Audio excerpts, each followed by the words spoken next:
I should say that you've introduced me from Swansea University, but I'm KU Leuven. In Belgium is my main professorship. I have a part-time one in Swansea, and indeed that move was inspired by certain relationships between the UK and our European friends.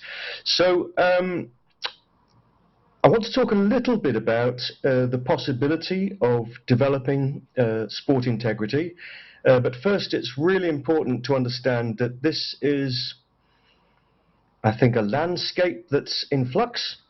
So we have this thing called sport integrity, but it seems to mean a lot of different things. And until we get a little bit of conceptual clarity over this, I don't think we're going to make massive international strides. So there's one very narrow use of the word sport integrity, which really refers to match fixing, or as it's properly called, sport competition manipulation, because there's much more to manipulation than mere match fixing, as we've already heard.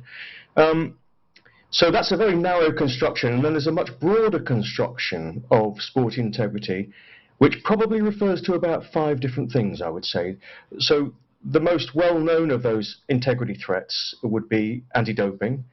There is, of course, other key integrity issues such as safe sport, inclusion, exclusion matters are really taking up a lot of media space, press space, research space. There is, of course, the work in anti-corruption and more generally in good governance. So this package of ethical issues gets called sport integrity, but sometimes we're not really clear what we're talking about. So I want to distinguish those different elements of sport integrity.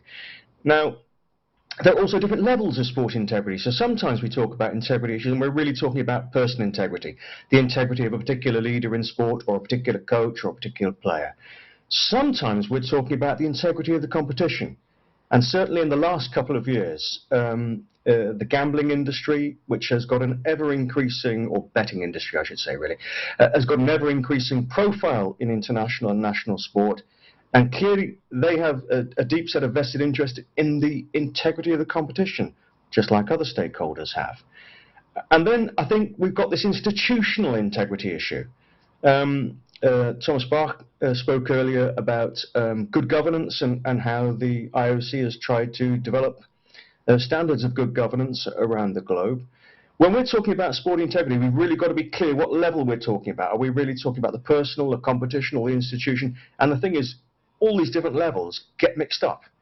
So if, for example, you have a vulnerable young athlete who doesn't have a contract yet, who wants to be a professional athlete, they're very vulnerable because all of their hopes and fears are vested into this kind of an identity, and they've trained for many years, often from a very young age. So they're very vulnerable. What are they vulnerable to? Well, they might be vulnerable to making decisions about doping, because they're so invested into the possibility of this identity and career.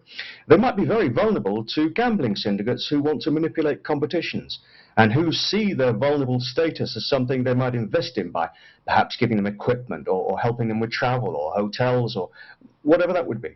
And they very often engage in a kind of grooming process that's rather similar to what we've seen in sexual exploitation of young children. And before you know it, this young vulnerable athlete is deciding, okay, perhaps I'm going to manipulate the competition, whether at a micro level or a macro level. Of course, it's not just those people. We know there's other kinds of manipulation. Now, we know that among these different kinds of integrity threats, like anti-doping, the inclusion agenda, safe sport, and so on, the World Anti-Doping Agency clearly over the last 20 or so years have developed enormously, and they represent the most sophisticated international policy-driven administration combating a certain kind of integrity threat. Now, Safe Sport, especially in the last couple of years, Safe Sport International have really done great work trying to lay down international standards, protecting rights of children and young adults or adolescents. Sport competition manipulation is starting to develop really quite sophisticated networks between sport organizations and the betting industry. But what we don't have at the moment is a coordinated and concerted effort nationally and internationally about trying to bring together the different kinds of integrity threats and responses to them. And what we have at the moment is a series of silos in which various stakeholders have come together with great intentions to try to develop education and research and regulatory development, maybe even laws, to try to combat these different threats. So I think we've got to that point now where we need to really clear up the international landscape to try to get some joint standards and to professionalize, I would say, sport integrity. So in a way that sports science is highly professionalized, sport marketing is, and so forth.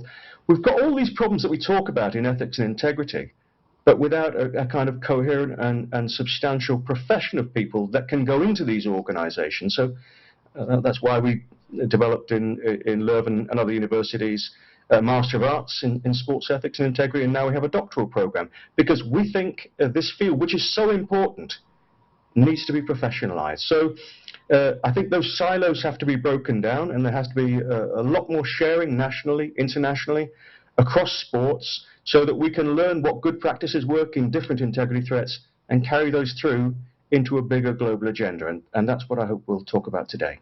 Thanks very much.